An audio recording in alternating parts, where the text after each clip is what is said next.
ರಾಜ್ಯ ರಾಜಕೀಯದಲ್ಲಿ ಭುಗಿಲೆದ್ದಿರುವ ಬೀದರ್ ಗುತ್ತಿಗೆದಾರ ಸಚಿನ್ ಪಾಂಚಾಳ್ ಆತ್ಮಹತ್ಯೆ ಪ್ರಕರಣಕ್ಕೆ ಸಂಬಂಧಿಸಿದಂತೆ ವಿಪಕ್ಷಗಳು ಸಚಿವ ಪ್ರಿಯಾಂಕ್ ಖರ್ಗೆ ರಾಜೀನಾಮೆಗೆ ಹಠ ಹಿಡಿದಿದ್ದಾರೆ. ಈ ಕುರಿತು ಇಂದು ಸುದೀರ್ಘ ಟ್ವೀಟ್ ಮಾಡಿರುವ ಸಿಎಂ ಸಿದ್ದರಾಮಯ್ಯ, ಸಚಿನ್ ಆತ್ಮಹತ್ಯೆ ಪ್ರಕರಣದಲ್ಲಿ ಸಚಿವ ಪ್ರಿಯಾಂಕ್ ಖರ್ಗೆಯವರು ರಾಜೀನಾಮೆ ನೀಡುವ ಪ್ರಶ್ನೆ ಉದ್ಭವಿಸುವುದಿಲ್ಲ. ಇದು ರಾಜಕೀಯ ದ್ವೇಷದಿಂದ ಮಾಡಿರುವ ಆರೋಪ.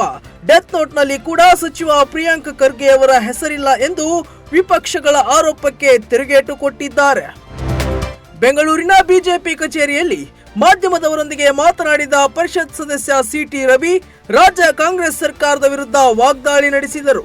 ರಾಜ್ಯದಲ್ಲಿ ಕಾಂಗ್ರೆಸ್ ಅಧಿಕಾರಕ್ಕೆ ಬಂದು 1.5 ವರ್ಷ ಪೂರ್ಣವಾದರೂ ಸಾಧನೆ ಮಾತ್ರ ಶೂನ್ಯ. ಬೆಲೆ ಏರಿಕೆ ಮತ್ತು ಭ್ರಷ್ಟಾಚಾರವೇ ಕಾಂಗ್ರೆಸ್ಸಿನ ಸಾಧನೆಯಾಗಿದೆ. ವಿದ್ಯುತ್ ದರದಿಂದ ಹಿಡಿದು ಹಾಲು, ಆಲ್ಕೋಹಾಲ್ ವರೆಗೆ ಬೆಲೆ ಏರಿಕೆಯಾಗಿದೆ ಎಂದು ರಾಜ್ಯ ಕಾಂಗ್ರೆಸ್ ಸರ್ಕಾರದ ವಿರುದ್ಧ ವಾಗ್ದಾಳಿ ನಡೆಸಿದರು. ರಾಜ್ಯದಲ್ಲಿ ಕಾಂಗ್ರೆಸ್ ಅಧಿಕಾರಕ್ಕೆ ಬಂದು 1.5 ವರ್ಷಗಳು ಪೂರ್ಣ ಆದವು.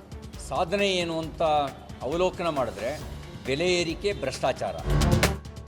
ರಾಜ್ಯದಲ್ಲಿ ನಡೆಯುತ್ತಿರುವ ಬಾಣಂತಿಯರ ಸರಣಿ ಸಾವಿನ ಕುರಿತು ಇಂದು ಬೆಂಗಳೂರಿನಲ್ಲಿ ಮಾತನಾಡಿದ ಬಿಜೆಪಿ ಮಹಿಳಾ ಮೋರ್ಚಾ ರಾಜ್ಯಾಧ್ಯಕ್ಷೆ ಸಿ ಮಂಜುಳಾ, ಕಾಂಗ್ರೆಸ್ ಸರ್ಕಾರ ಹೊಸ ವರ್ಷದಲ್ಲಿ ರಾಜ್ಯದ ಮಹಿಳೆಯರಿಗೆ ಬಾಣಂತಿನ ಸಾವಿನ ಗ್ಯಾರಂಟಿಯ ಭಾಗ್ಯ ಕೊಟ್ಟಿದೆ. ಆರೋಗ್ಯ ಸಚಿವ ದಿನೇಶ್ ಗುಂಡೂರಾವ್ ಬಾಣಂತಿಯರ ಸಾವನ್ನ ತಡೆಯುವುದರಲ್ಲಿ ಸಂಪೂರ್ಣ ವಿಫಲರಾಗಿದ್ದಾರೆ ಎಂದು ಸರ್ಕಾರದ ವಿರುದ್ಧ ಹರಿಹಾಯ್ದರು. ಕಾಂಗ್ರೆಸ್ ಸರ್ಕಾರ ಹೊಸ ವರ್ಷದಲ್ಲಿ ರಾಜ್ಯದ ಮಹಿಳೆಯರಿಗೆ ಮತ್ತೊಂದು ಬಾಣಂತಿಯ ಸಾವಿನ ಗ್ಯಾರಂಟಿಯನ್ನು ಈ ಸರ್ಕಾರ ಕೊಟ್ಟಿದೆ. ಆರೋಗ್ಯ ಮತ್ತು ಕುಟುಂಬ ಕಲ್ಯಾಣ ಸಚಿವರು ದಿನೇಶ್ ಗುಂಡೂರಾವ್ ಅವರು ಇದರ ನಿರ್ವಹಣೆಯಲ್ಲಿ ಬಾಣಂತಿಯರ ಸಾವನ್ನು ತಡೆಯೋದ್ರಲ್ಲಿ ಸಂಪೂರ್ಣ ವಿಫಲರಾಗಿದ್ದಾರೆ. ಅವರು ರಾಜೀನಾಮೆ ಕೊಟ್ಟು ವಾಪಸ್ಸು ಮನೆಗೆ ಹೋಗಬೇಕು. ಕ್ಯಾನ್ಸರ್ ಕಾಯಿಲೆಗೆ ಸಂಬಂಧಿಸಿದಂತೆ ಅಮೆರಿಕದಲ್ಲಿ ಸರ್ಜರಿಗೆ ಒಳಗಾದ ನಟ ಶಿವರಾಜ್ ಕುಮಾರ್ ಸರ್ಜರಿಯಾದ ಬಳಿಕ ಹೊಸ ವರ್ಷದ ಮೊದಲ ದಿನ ಸಿಹಿ ಸುದ್ದಿ ನೀಡಿದ್ದಾರೆ. ಅಮೆರಿಕದ ಮಿಯಾಮಿ ಕ್ಯಾನ್ಸರ್ ಇನ್ಸ್ಟಿಟ್ಯೂಟ್ನಲ್ಲಿ ಶಿವಣ್ಣ ಸರ್ಜರಿಗೆ ಒಳಗಾಗಿದ್ರು. ಇದೀಗ ವಿಡಿಯೋ ಮೂಲಕ ಮಾತನಾಡಿರುವ ಶಿವಣ್ಣ ತಮ್ಮ ಅಭಿಮಾನಿಗಳಿಗೆ ಮತ್ತು ನಾಡಿನ ಜನತೆಗೆ ಹೊಸ ವರ್ಷದ ಶುಭಾಶಯ ತಿಳಿಸಿದ್ದಾರೆ. ಮುಂದುವರೆದು, ಹೊರಡುವಾಗ ಸ್ವಲ್ಪ ಎಮೋಷನಲ್ ಆಗಿದ್ದೆ, ಆದರೆ ಇದೀಗ ಯಾವ ಭಯವಿಲ್ಲ. ಡಾಕ್ಟರ್ ಸೇರಿ ಎಲ್ಲರೂ ಮಗುವಿನಂತೆ ನನ್ನನ್ನು ನೋಡಿಕೊಂಡಿದ್ದಾರೆ ಎಂದು ಶಿವಣ್ಣ ವಿಡಿಯೋದಲ್ಲಿ ಹೇಳಿದ್ದಾರೆ. ಸ್ವಲ್ಪ ಭಯ ಆಗುತ್ತೆ, ಯಾಕೆ ಮಾತಾಡ್ಬೇಕಾದ್ರೆ ಸ್ವಲ್ಪ ಎಮೋಷನ್ ಆಗ್ಬಿಡ್ತೀನಿ, ಯಾಕಂದ್ರೆ ಓಡ್ಬೇಕಾದ್ರೆ ಸ್ವಲ್ಪ ಎಮೋಷನ್ ಆಗಿದೆ. ಇವಾಗ ಅವರು ಕ್ಯಾನ್ಸರ್ ಫ್ರೀ ಅಂತ ಹೇಳ್ಬಿಟ್ಟು ಅಫಿಷಿಯಲಿ ಹೇಳಿದ್ದಾರೆ.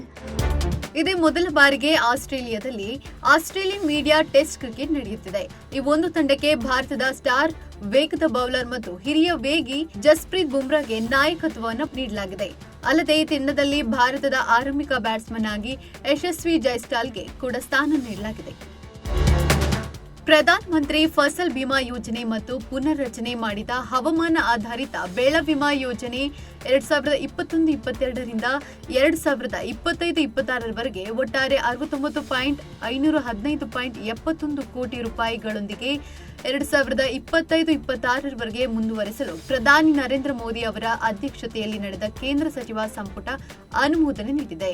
ಈ ಕುರಿತು ಟ್ವೀಟ್ ಮಾಡಿರುವ ಪ್ರಧಾನಿ ಮೋದಿ, ಹೊಸ ವರ್ಷದ ಮೊದಲ ನಿರ್ಧಾರ ನಮ್ಮ ದೇಶದ ಕೋಟ್ಯಾಂತರ ರೈತ ಸಹೋದರ ಸಹೋದರಿಯರಿಗೆ ಇದು ಸಮರ್ಪಿತವಾಗಿದೆ ಎಂದು ಸಂತಸ ಹಂಚಿಕೊಂಡಿದ್ದಾರೆ.